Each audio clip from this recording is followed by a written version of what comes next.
Bangladesh premier league BPL এর দীর্ঘ এক যুগ পর আবারও ফিরছে বহুল প্রত্যাশিত প্লেয়ার নিলাম পদ্ধতি। দেশি বিদেশি তারকা ক্রিকেটারদের দলে ভেড়াতে এবার দেখা যাবে রোমাঞ্চকর বিডিং যুদ্ধ।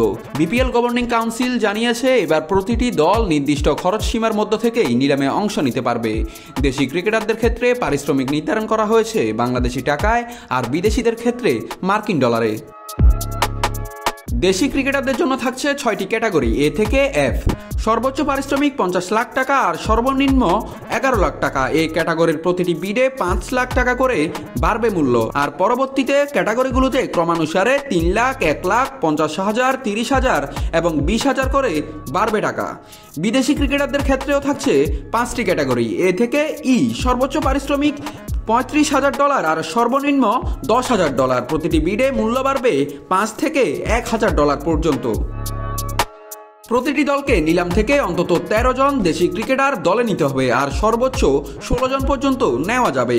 নিলামের আগে প্রতিটি দল 2 জন দেশি এবং 2 জন বিদেশি ক্রিকেটারকে ডিরেক্ট সাইনিং এর মাধ্যমে দলে ভেড়াতে পারবে।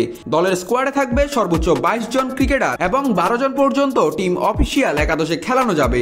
সর্বোচ্চ 4 জন বিদেশি এবং সর্বনিম্ন 2 জন। চুক্তির সময় দিতে হবে 25% পারিশ্রমিক। লিগ পর্ব শেষের আগে আরও 50% এবং টুর্নামেন্ট শেষ হওয়ার 30 দিনের মধ্যে দিতে হবে বাকি 25%। সব দলকে নিলাম শেষ হওয়ার 24 ঘন্টার মধ্যে নিজেদের স্কোয়াড জমা দিতে হবে। এক যুগ পর ফেরত আসা এই নিলাম দেশি বিদেশি ক্রিকেটারদের বাজারে এবার কে সবচেয়ে দামি হন সেদিকে তাকিয়ে ক্রিকেট প্রেমীরা। বিপিএল 2025 শুরু হচ্ছে নতুন উত্তেজনায়, নতুন লড়াইয়ে। বিডিং টেবিল থেকে মাঠে সব নজর থাকবে এখন বিপিএলে। নাথ রাহুল, নিউজ না স্পোর্টস।